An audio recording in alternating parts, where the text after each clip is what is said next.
Okay, it's time to glaze those canisters, and I've got a big deal of glazing going on because all of my shelves are full. Kilns lids have got pots on them, and another shelf here is full. So I've been working for 2 or 3 weeks without doing any firings, just building up inventory. So now I'm just going to glaze. So the first one I'm going to do is Temnaku Gold, and if I'm going to be glazing, what I do is I glaze the first layer one day, let them dry overnight, and then glaze the second and third coats the day after.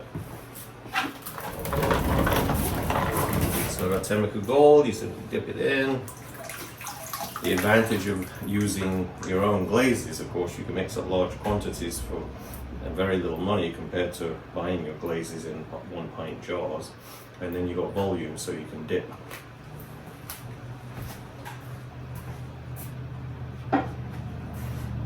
And then for the inside, make sure you've got no dirt in the piece.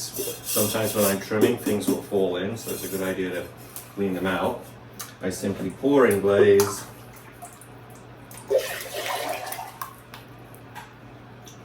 Try avoid drips going down the side.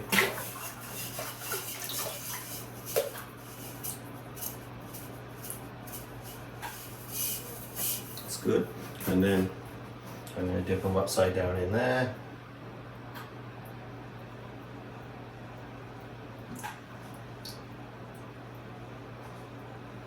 Just maybe 3 seconds I dip. I think if you get any longer than that, you're going to build up some extra thickness of glaze on your piece, and then you might get runs depending on what glazes you put over the top. And the bottom I always dip oatmeal on, which is the one I dipped on put on the inside, so I can show my signature up a little better. So these are now going to sit for overnight, basically, and then I'll be glazing the second or third layers.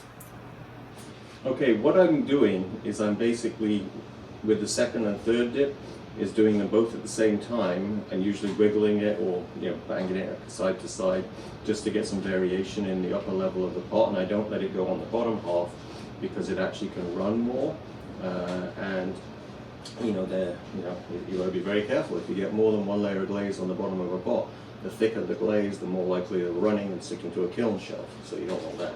The lid is pretty easy, so I just usually dip that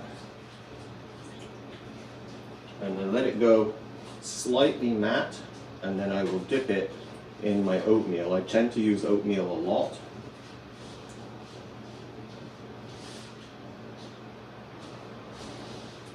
So it gives you that, kind of an effect as you're dipping there.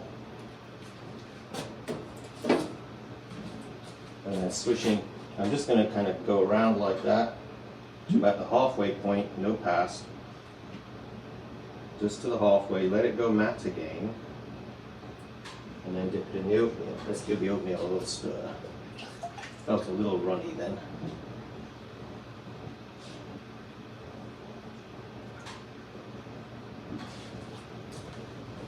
So we've got that. And that's basically what I'll be doing to all of the canisters. It's actually quite a nice process because you get sort of 3 different glazes on the same pot and lots of combinational type crystallization and merging. It's another one of those December 5th howling late fall, early winter storms. It's supposed to be rain turning into snow, so it's not very pleasant today. And this is the view outside of the side of the studio. So it's not too bad at the moment. We're supposed to get 80-kilometer winds later on today. But the trees are kind of howling up there. I'm glazing for 2 solid days, and basically have that shelf plus all these pieces glazed, and I need to basically continue to pack the kilns. Each of my 4 kilns is also full, but I have work here on the top of this kiln drying out.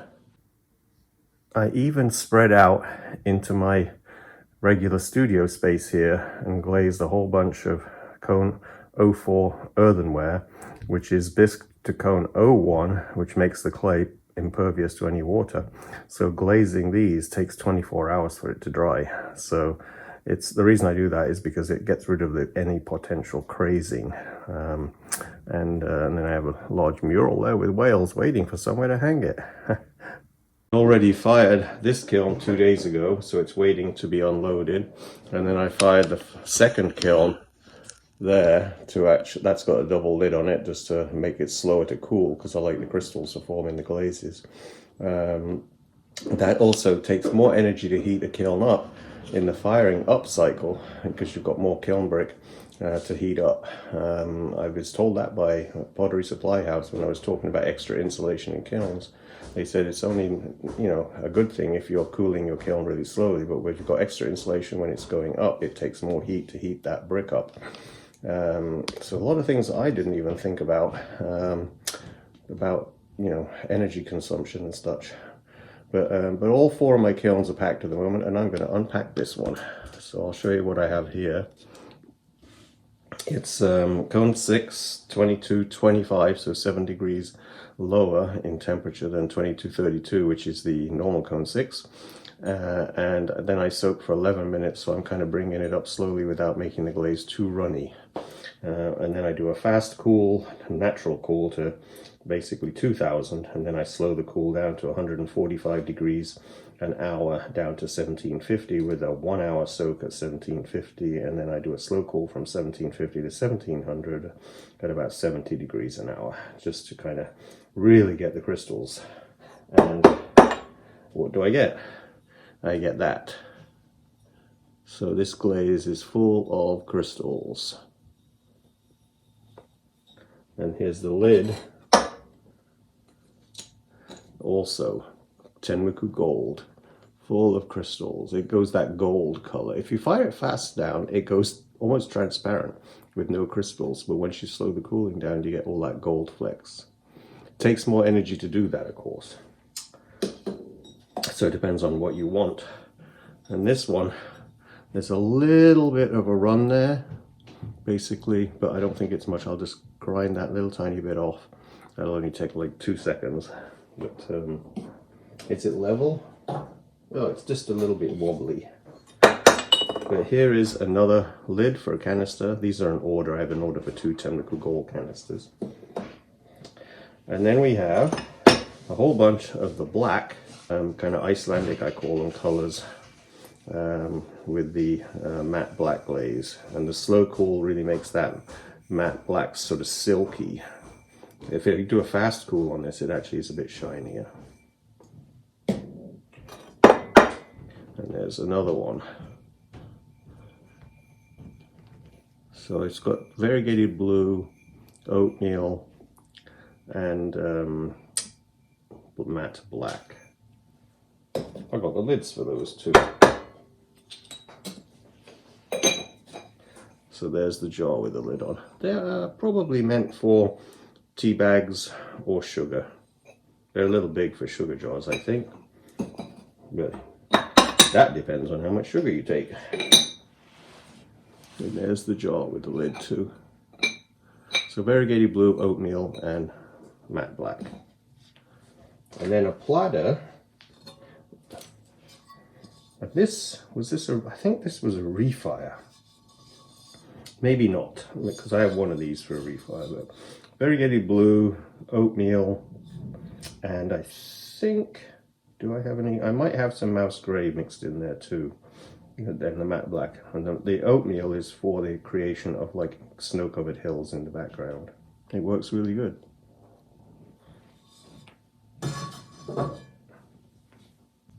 And then I have my new chun green I just mixed up. So this is just a glaze test to make sure it worked. And it worked beautifully. That chun green is really pretty. It's great for the carving. You get that little fluting lines in the bottom there. So it gives you a little, almost a ghostly image. No, say these are all the same. The variegated blue, oatmeal, and matte black. And then I have a whole bunch of mugs there the same. But this is my new apple green batch that I just mixed up, and that's turned out perfect as well. I'll do a video on mixing glazes this week or next week. For those of you who do mix your own glazes or want to get into mixing your own glazes, it is so much more affordable to make your own glazes. But you have to make sure you got good recipes, otherwise you can end up with batches of glazes that nobody wants to buy and don't even look that good. That is the purple, and it is amazing. This is much nicer than the last batch I made. But that's really good, and that's on white clay. Maybe that's the difference. Lay down, I have the canisters that the lids were for, and so Tenriku Gold, lots of, and this is over the speckle clay, so it's generally a little bit more earthy when you do it over the speckle clay, less bright, but it worked out pretty good there. I'm not seeing that much blue in this one. There's a little bit. One of these lids will fit this, that one. So these are Christmas presents for somebody who I can't mention the name for. I have an order for 2 of them. That's a nice one. The Tenriku Gold looks nice breaking up to the blue and then in the oatmeal. Just not as much blue as I was hoping. And there we go. And then the bowl turned out very nice. There's more blue in that one there. It's interesting how the oatmeal affects the blue. I think what I have to do is do less oatmeal on these and more blue, but the blue is the one that runs a lot, so I have to be careful. On the outside, it's very nice there. There's a lot more blue on the outside. So yeah, I think I just have to not cover the blue so much with the oatmeal.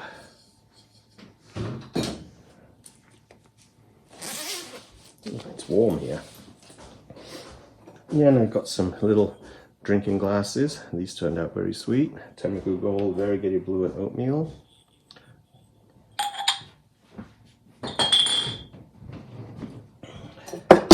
These are the bottles for my chicken roasters. Another one here.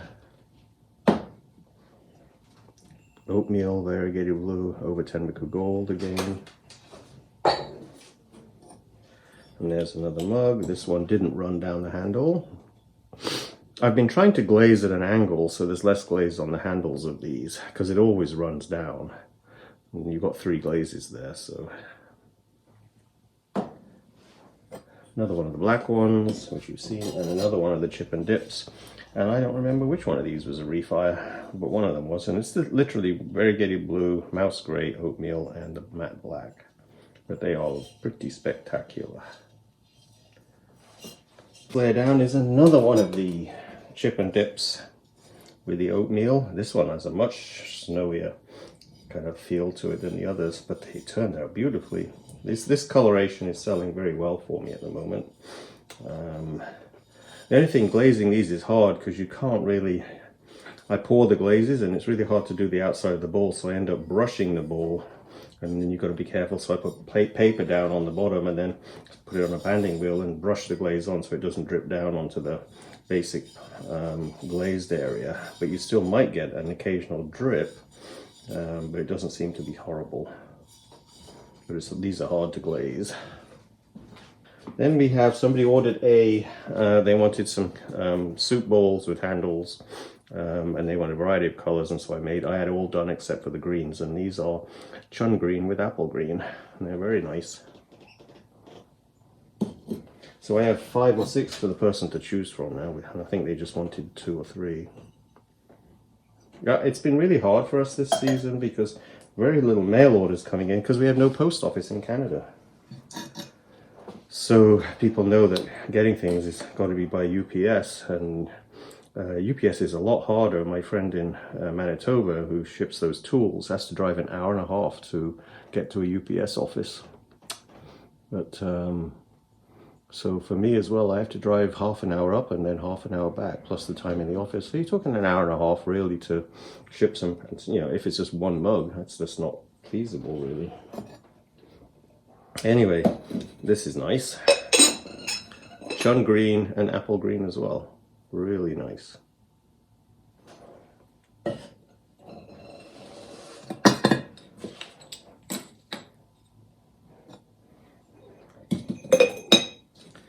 And there is one that I did the carving on. So can you see the carving? I think this video has been posted already.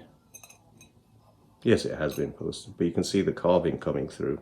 Chattering on the underside, and then some hand carving to give a little architectural feature, which is very subtle. I like that. John green, apple green. And then 2 more of the mugs. Did they run?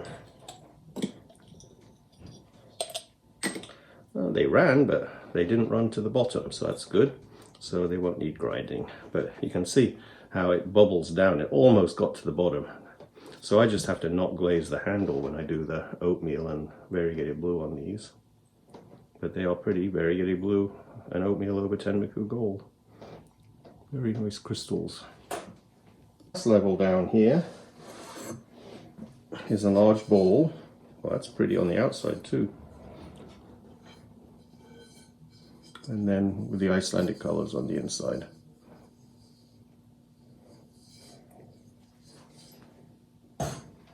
There's the baking dish for my chicken roasters. I have that bottle that sits on and a stopper. And that's a nice piece. It's all the same, Tenmoku gold, variegated blue and oatmeal. And then I have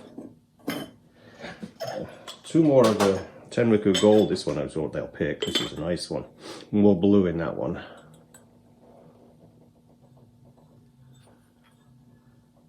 Oh, look at that. It's like a mountain as well.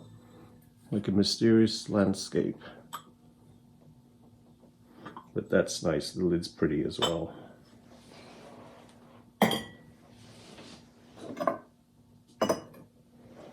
And then another one. More classic jar there. And this one has lots of lines going down because it covered up the fluting. The oatmeal got rid of that architectural carving that I did.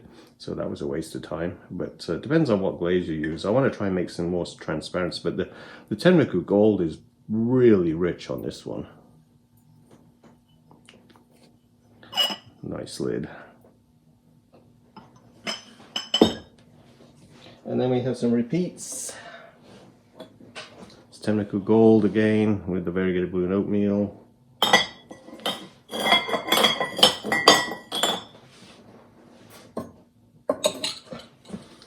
This is an order too, the chun green with the variegated blue on the bottom. There should be 4 of these. And there again. So we got 4 of these, basically chun green, variegated blue, and that where they overlap is very blue, which is nice. That's the first kiln. Winter finally started in La Have. It's been cold for about, not quite a week yet, but this is our first little bit of snow. It's just kind of turning everything into that Christmassy winter wonderland time period. So feeding the birds a lot at the moment, but it's going to be like this. I guess we have to get used to it for about 4 months now. Jackie's been working on a mural again. She wanted to add some extra waves in there, so this is the professional setup here, but it looks like it's better with those white waves underneath the island masses, you know. Finished putting this piece together, which basically it's not that hard to do. The whales themselves I make all the time, and then I paint the backboard. That takes a long time, just painting all the. You can kind of see from the piece that there's actually ripples in the water. Let me just start there. So I paint a clear varnish as a kind of a rippling to give an appearance of water, and I think that, you know, kind of makes the piece really. But that's a new piece, but nowhere to hang it. But anyway, I have a whole bunch of Icelandic type pieces in here because I had a commission for a butter dish in those colors, and I thought, I may as well do it. And this was a teapot that I had an order for, so I think that turned out very nice too. There should be a lid. There it is. And the little prop is still holding it up there. So there's a nice little teapot. I haven't made teapots because I made so many in the spring. I haven't made any for a long time. But we did sell quite a few, but I still have a lot, so I'm not sure I'll make them for a while. But this is the traditional style, so you can pour it by holding the I think it's got a hole in the lid too to let, so when you put the rim down it doesn't push water out the spout.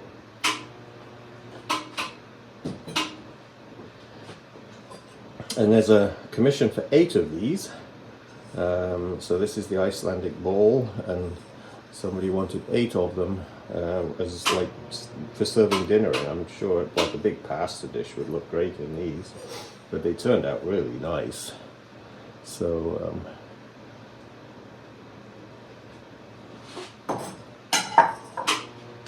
and these are the butter dishes. So you have to sometimes tap them to get those to come out, and then rub a little bit of sandpaper, you can kind of rub those smooth.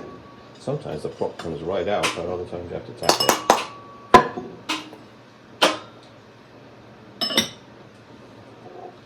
And this is basically just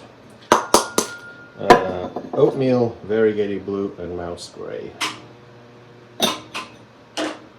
And there's a couple of the sugar dishes. These have lids too, same colours, Icelandic. There will be other things in this kiln I think, but mostly there was Icelandic. And that has the carving in the surface, so you can see it to give it a little extra oomph.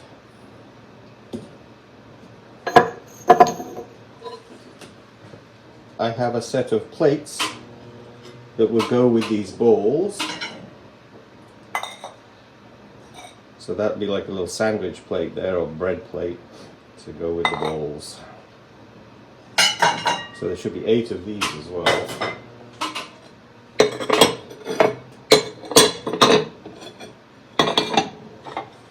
It's kind of a little different than I normally do it, because I have the mouse grey in the center where I usually do the blue. But I think it looks nice either way. And then we have the lids for the... Let's go in this one. Oh, only one lid. Anyway, we got this one with a lid on it now. So the other one must be lower down. And then there is the plate for the butter dish. So basically, it's got a rim so you can scrape the knife when you're getting butter, which I always think is a nice thing. And this rim is a little wider, but you have to make sure this is so you can get your fingers underneath when you're passing the butter. There's 2 of these, 3 of them. Another one. So you've got the landscape in the bowl as well as on the butter dish, on the dome.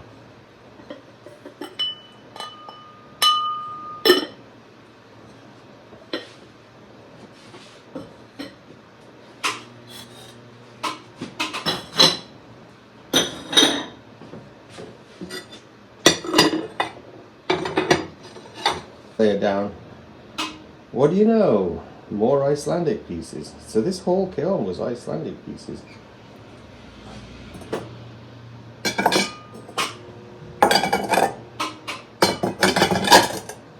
Well, I did have an order for a lot of them. I have 2 big orders going out to 2 different people. But this is the new oatmeal that I just mixed up, and it looks really good, so it was nice. I just had a glaze mixing session. I still have to mix a few more glazes because I promised to do a video on some glaze mixing. Okay, little drinking glasses. That's the nighttime Icelandic version. And then just 2 blue ones. They're kind of nice. Oh, that is kind of a dull sound. Anyway, nice, but just not that much variety in here. Oh, a bunch more mugs in the Icelandic colours. And that's the end of kiln 2. Okay, the third kiln in this little grouping is an cone 04 clear glaze earthenware style firing. So everything's slip decorated or underglaze painted, and then with a clear glaze over the top. Fired to cone 04, and I actually bisqued them to cone 01, just so I make sure I don't get any crazing, because the clay is completely impervious at that point. So all of these, I just need to show you one because they're all repetitive. These are slip decorated, no underglazes. It's basically paper stencils applied over white slip, and it's a red clay ball, so apply white slip first and put paper stencils over those, paint in your background. You can see it's very painterly looking with the sky and the ocean, and then I paint in a little detail on the boats with brown and black slip. The next layer down has a bunch of different pieces, paper stencils, layering, and I showed that in a video just, so with some platters, but these are mugs that are in the same technique, and there's a variety of those and all different. Like here's one with moose and snow, first snow because it's still green, but you've got some snow piles around, so I do a variety of pieces like this that in different times of the year. Do I have a different one here? Yeah, here's another one. Oh, it's the same. I have some of these with white on the bottom as well, so I'll show you one when I get to it. But you've got some ocean mugs as well to match those balls I just took out. So these are all basically red clay sprayed white, paper stencils applied, and then detail painted in when you remove the stencils. Hi, it's Jackie here, and I'm going to take out mugs that I painted with some different motifs. These were all these mugs were coated with white slip first, and then I work on top of them with stencils and underglaze.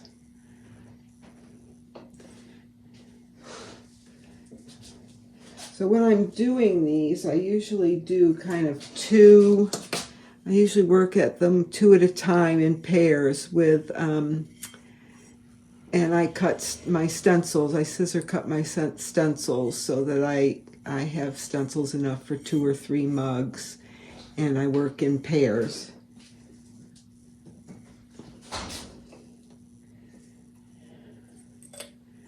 So with a crow, 2 crows. Once again, all the decoration is done with underglazes on top of a white slip coating, and these are the red clay. And they're on red clay. And here's another one with the bird and the cats having a conversation. Let's see what else have we got here. Is there another one? This one is a rooster and the cat and the kitten in the garden. And then let's see, I did a couple with horses.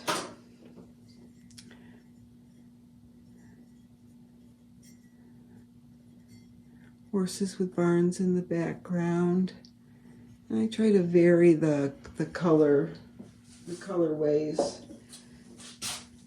when I do this. So that one was a lighter one, and this one has deeper greens in the sky and in the landscape, as long as there's some good contrast. And let's see, what else have we got? Another horse one here. This is again the white horses in the fields, the barns.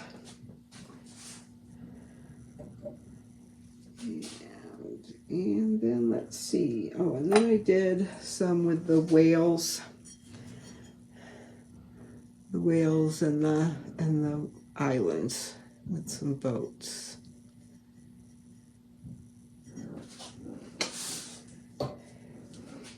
And again, I cut out multiples of stencils so that I can work on 2 or 3 mugs at a time while I'm putting the undercoat and laying the stencils and letting that kind of set just a bit.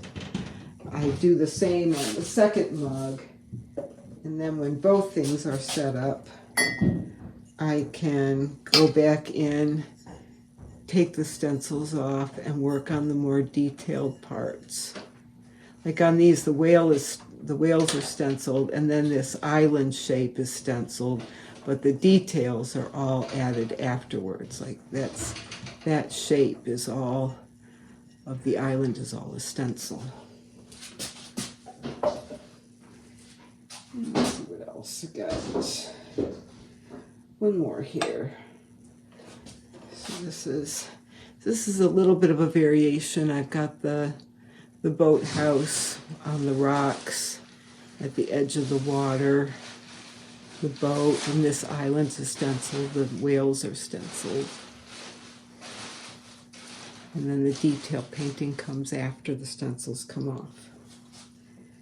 And that's it for my group. Okay, the last pieces in this firing, I had a request to do some earthenware without nothing on it. Just matte clay and shiny glaze on the same piece. So I did 3 of these for Eli, who used to be one of my students when I taught classes. So I mean, I remember pottery in England when I lived there used to do things like this. So that's quite a traditional thing to do. And then the rest, of course, are mostly these and the landscape, so I won't show you more of those because you just saw one.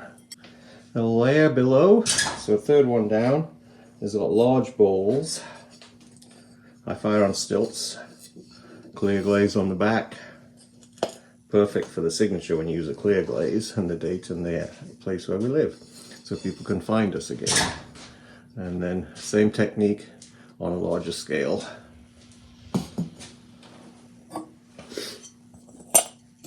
And there's multiples of these.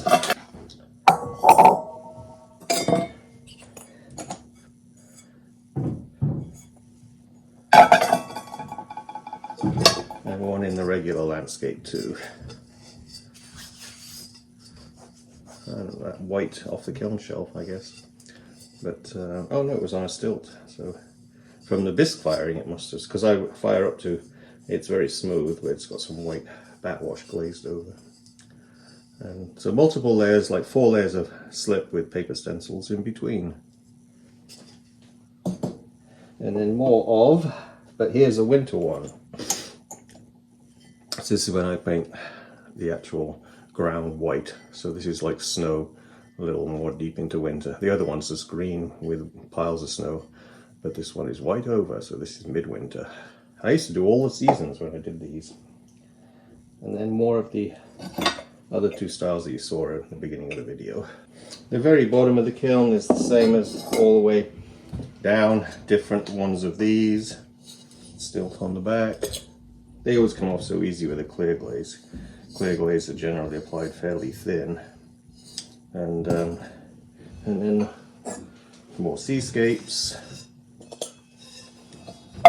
Anything different? Nope, I think we just got an assortment now of some winter moose pieces. We don't get moose right here, but we get them in Cape Breton, which is the next province, just about a couple of 100 miles north of here. And they do the rest of Canada, of course. But Nova Scotia, it's rare to see a moose down here. Although they say we don't have any mountain lions either, but people see them. That's a nice one. Yeah. It looks like we have a bunch of canisters in here and some chip and dips. Let's see what else. This stilt collapsed. See the little pin there? So, oh, it came right off anyway. I can just sand that and it'll be gone. These are lids for some canisters that are obviously in here. I don't always fire the things in the same kiln. My glazes are pretty predictable. So these are all just lids for a variety of canisters I do. Oh, a pin that come off again. So that's 2 in one firing. Stilts don't last forever, but you can put the pin right back in. Okay, so we'll show you these lot when the lids have a jar to go with them. And then a baking dish in dark blue. There's probably a chicken roaster top to go with these. And here we have a chip and dip. Bright blue variegated wood oatmeal. I'm skipping over things a little bit these days because you've seen so many of them in the past. But I'll try and show you highlights from every kiln firing. Okay, next layer down we have a couple of the canisters. These are like small ones I did for tea bags. I think you can see this a little better now. So these are those with that kind of architectural feature. I always felt like it was a Middle Eastern look. So you can see the video when I was making these, how I created that. And then the lids, let's see if it's this one. Could be that one. Could be either one. I don't know which one. They both fit, so it doesn't matter. I can play. There you go. Nice little jar. And then there's a, ooh, that's nice. A blue version. Do I have a lid? I don't have a lid for that one. Oh, it's one of these. I did some bird lids. Remember in that video? I think I just posted this recently in the last few weeks. So these are small jars, nesting or socializing birds. And it's got the carving in there too. It's a little less easy to see when you've got three glazes on top of that area. But that's bright blue, variegated blue and oatmeal with matte turquoise on the bottom. I like playing with the idea of a landscape in pottery, like a reflection in the water. And so that's what the stimulus is for these. But there's no end of combinations of glazes, because I have 20 odd glazes. So I can play forever getting combinations. But I like that one. It's interesting because the sky has a sort of a grayish green. So in some ways you could think of this as the land and then the sky down there reflecting in the, what would that be? Land, sky. So you've got a reflection in the sky, which doesn't work out. Not in this universe anyway. And another variation of it, the opposite kind of thing. So same glazes, but just done in, not really opposite, but same glazes done in a different variation and all that. So those turned out kind of interesting. It's nice to play. There's the outside. Just pouring glazes, different ones. There's 3 glazes on each of these bowls. Purple, bright blue, and an apple green. And probably a little bit of variegated blue, but I'm not sure about that. And then we've got some mugs. These are all, oh no they're not, they're different. Speckled clay and white stoneware. And it's matte turquoise with variegated blue and oatmeal. This one's on white clay too. It's nice looking. And then we've got a little tiny wine glass here. Somebody's ordered some of these. And I've got 2 more lids, so we're waiting for the jars. Let's see. They may not even be in this kiln. I've got still another 2 kilns to unpack this week. Then I've got 1 to pack for a glaze. So I will have ended up with about 6 firings, maybe 7, from that period of work. I usually work in cycles. As I said, 2 weeks of throwing and making things, and then 3 weeks of running glaze kilns. But same idea of creating landscapes and reflections. Bright blue, dark blue, oatmeal, and variegated blue in this piece. Oh, and I've got some more canisters. Let's see whether I got the lid on the last one correct. Let's see, what do we have? Is this dark blue though? Could be dark, ooh, could be dark blue. But that lid fits on there. I like doing the birds for lids, but I always worry that somebody will break them off. Decorative lids, you know, just not functional in the same way as a regular lid with a knob like that, which is harder to knock. Okay, well, we got the lids fit in all 3 jars, so I don't have to play musical lids. That's a nice one too. Bright blue, variegated blue oatmeal with a matte turquoise on the bottom half on both jars. to get a clean oatmeal in this and pour it out, and then get it on the outside without actually spilling it anywhere else. So this, nobody would really think it would be that hard, but it's hard to do that. And I have to brush glaze on the underside of this with it rotating on a turntable.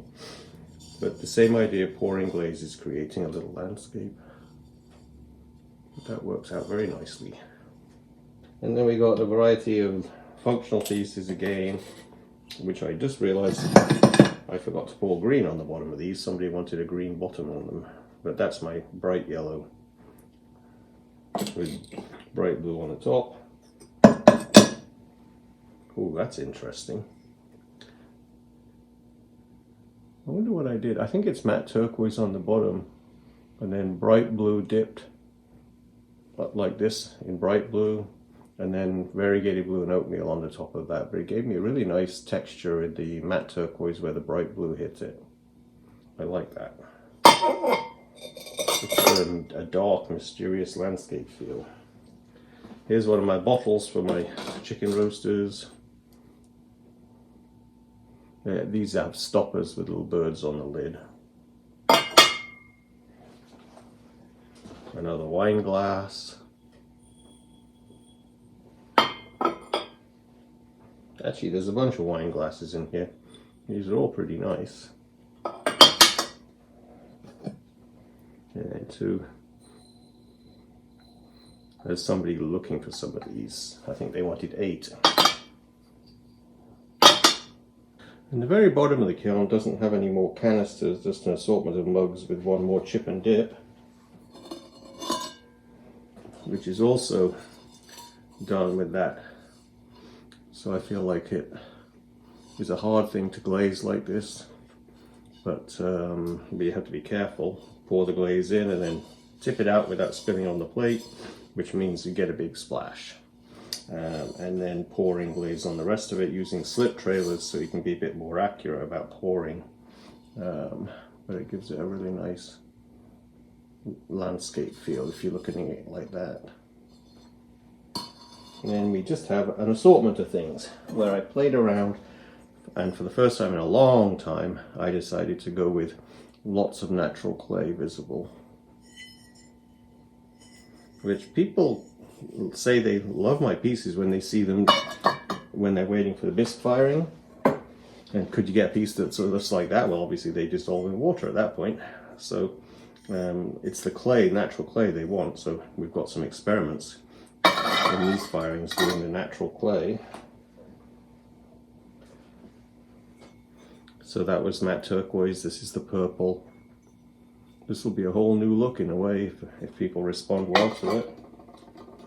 I do things and then don't do it for a long time and then get reminded of what I've done. And these also have carvings, so the clay is a lot more visible with the actual fluted lines and the texture in the fluting from the, it's a potato peeler.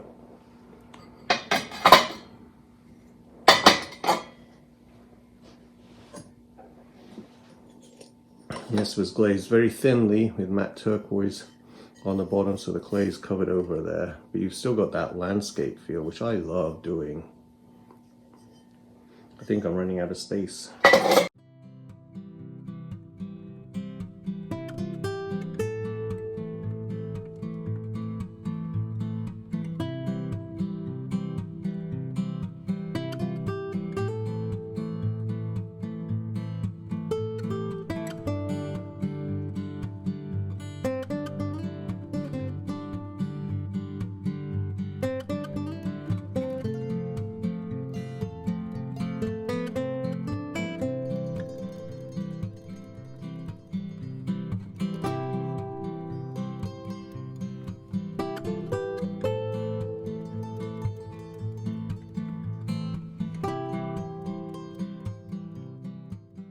Number 5 in my 2 weeks of glaze firing. 2 weeks of making work and then basically 3 weeks of bisque firing and glaze firing. That's my sort of rotation. Here we go with nice little baking dish. And somebody asked me this morning, local person, about this spearmint glaze that was going completely clear for them with a green tint, and on mine I get the kind of crystals forming, and I told them it's because of the slow cool that you have to do with this glaze to allow it to get that kind of crystal-y look, and it's sort of a semi-matte at that point, whereas theirs was glossy and like a green transparent glaze. But anyway, nice, bright, cheerful baking dish. There's a chicken roaster to go with this. And there's a Randy's Red one. And now remember, I'm doing my Randy's Red firings in my regular firing, but with the slow cool, because I've added a slow cool to everything. And on the outside, it's got the kind of brown. It's never as nice on the bits facing the elements as on the inside of the bowl, but that's what you'll see when you're using it, which is why you get so many crystals forming, the iron crystals there, because of the slow cool. It uses more energy, so if you're into conserving energy, then this isn't for you, but the glazes always look so much better when you cool them slowly. Technical gold, variegated blue, and oatmeal. And the oatmeal is terrific on that, with, I call it lizard scales when it does that.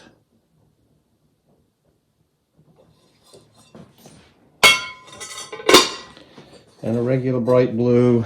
These are all on speckle clay, these pieces so far. Except for the Randy's Red one, that's on an iron bearing clay.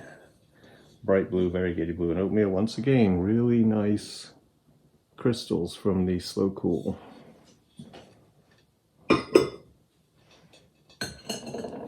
And I should find the lids from the other firing to put on these, because we've got jars coming in now.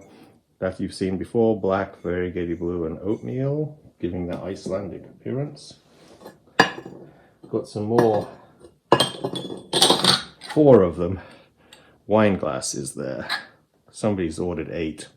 So they're all purple, variegated blue, and oatmeal. Okay, I got my lids from the other previous firing. The purple did a great job of showing that carving that I did on these pieces. Sort of an architectural Islamic kind of thing is what I'm feeling with that design. And it was from the fluting tool that I use, and then doing a sgraffito outline around the marks. Apple green, purple, and variegated blue and oatmeal. And a lid. Sort of ran a little bit on one side there. The kiln god did that.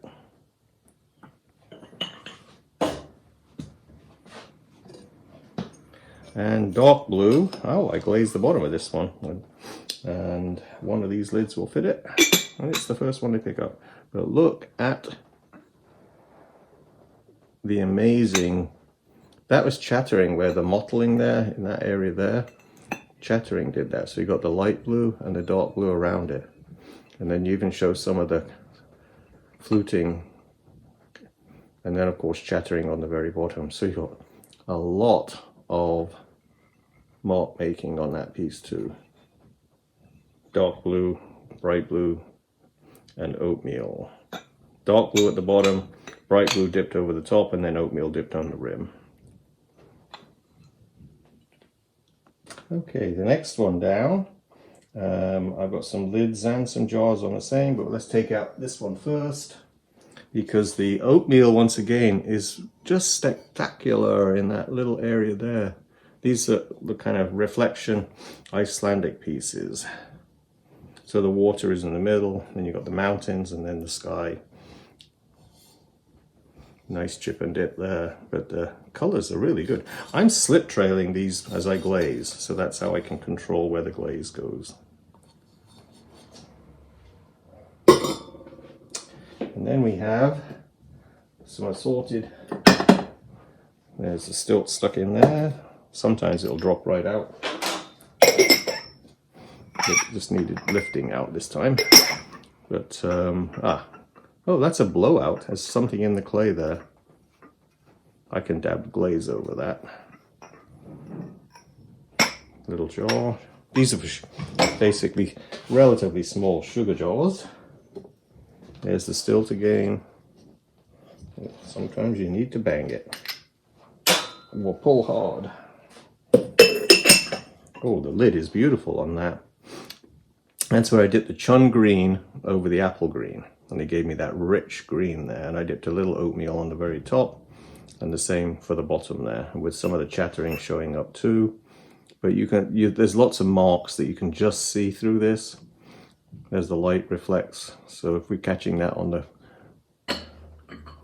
This is a different style lid to the other one, so we have two of these with different style lids.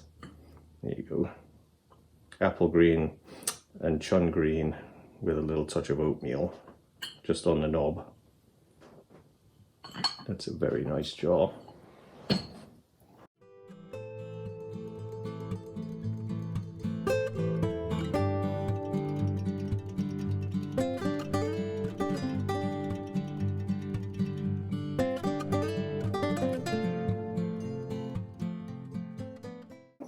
Oh, got apple green, yellow, and blue. And one of the lids go on top of that. Is it this lid? Could be the other lid. I've got two lids here. This one, both fit pretty good, but the last layer down, we've got a few more canisters. They're not really canisters, I say little jars, I would say. This lid is really nice. Look at the marks. Ooh, listen, it's singing. Oh. Well, I guess that was the one time it said hello.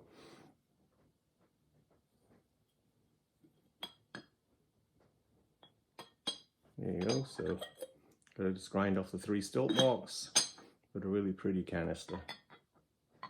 Little jar. Another one of the bright color ones. Apple green, bright yellow, and blue. And where the blue overlaps the yellow, you get that kind of in green area too.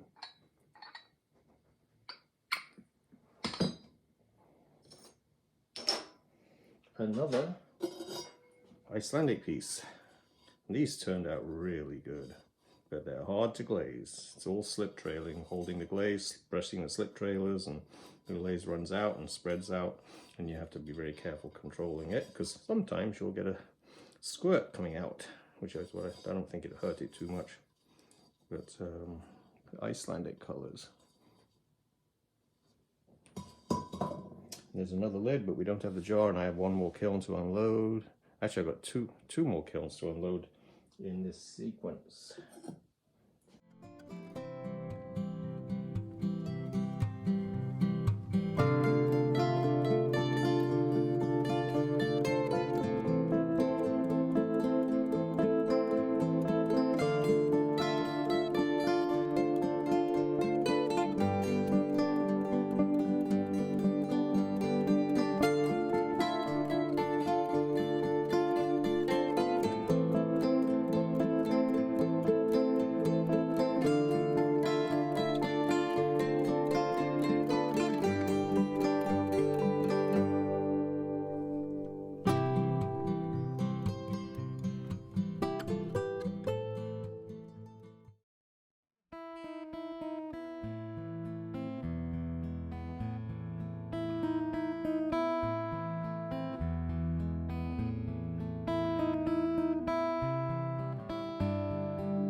So that was a lot of kilns, probably about 5 in this firing. I've still got a small kiln with just 4 bowls in it to actually finish up this cycle of 5 weeks. 2 weeks making pieces, then a week where I start bisque firing and still make some pieces while the bisque firings are running, and then 2 weeks of glazing and firing the glaze kilns. So it makes a nice 5-week cycle. So thanks for watching all these videos and supporting my channel. I hope I'm helping a lot of people out. Avoid my mistakes, that's the key. Thanks.